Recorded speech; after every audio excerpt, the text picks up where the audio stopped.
Hey everyone, thanks so much for taking the time to watch this video today. Hey, this video is going to focus on the big beautiful bill that passed in early July. I'm going to give a couple disclaimers here. The first one is this is not a political video, so whether you love Trump or you hate him, whether you love the bill or you hate the bill, we're definitely not going to spend any time talking about that. But what we will talk about is what are the implications for you as a homeowner or maybe a rental property owner or maybe even a small business owner.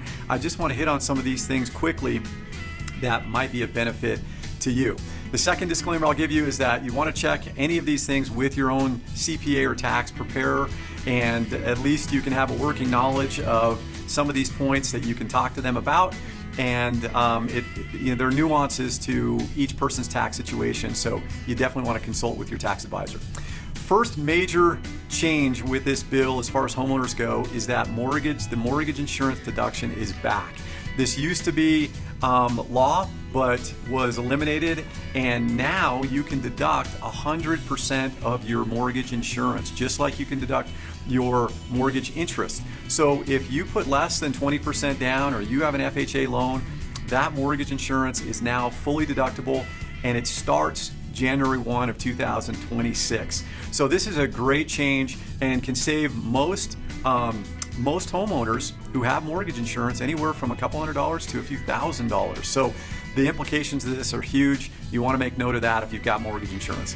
Second, if you own a rental property, bonus depreciation is now 100%. So let me give you an example of this. If you invest in your rental property and you do a home renovation, or maybe you buy appliances, and in the past these have been depreciated over 27 and a half years. So this expense, you couldn't deduct all of it until you had gone 27 and a half years, or you sold the property.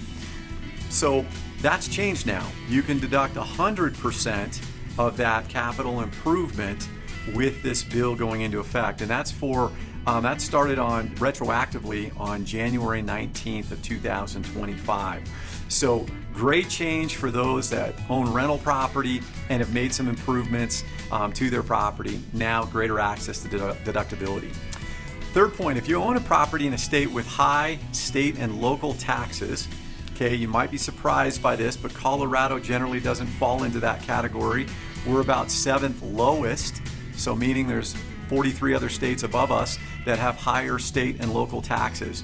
So I'm going to focus this more on if you own a property outside of Colorado and you're able to deduct up to this point, to this bill, the cap of your deduction was $10,000 in state and local taxes could be deducted.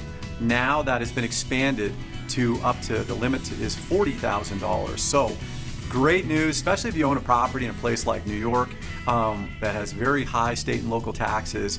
This is probably going to apply to you. Fourth point, and this is just a quick one, if you're a business owner and you have a company that buys a lot of equipment, that now what they call the Section 179 expense limit has been doubled. So again, if that applies to your situation, you've got more room to be able to write off more.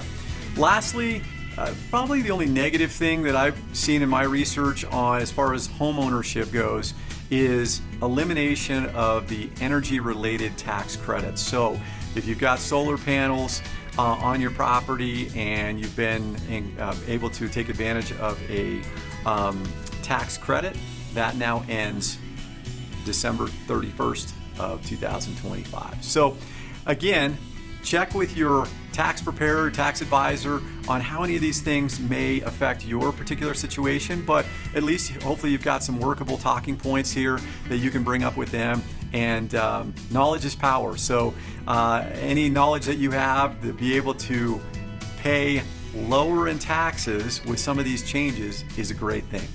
Thanks so much for watching, and I hope you have a great day. Bye.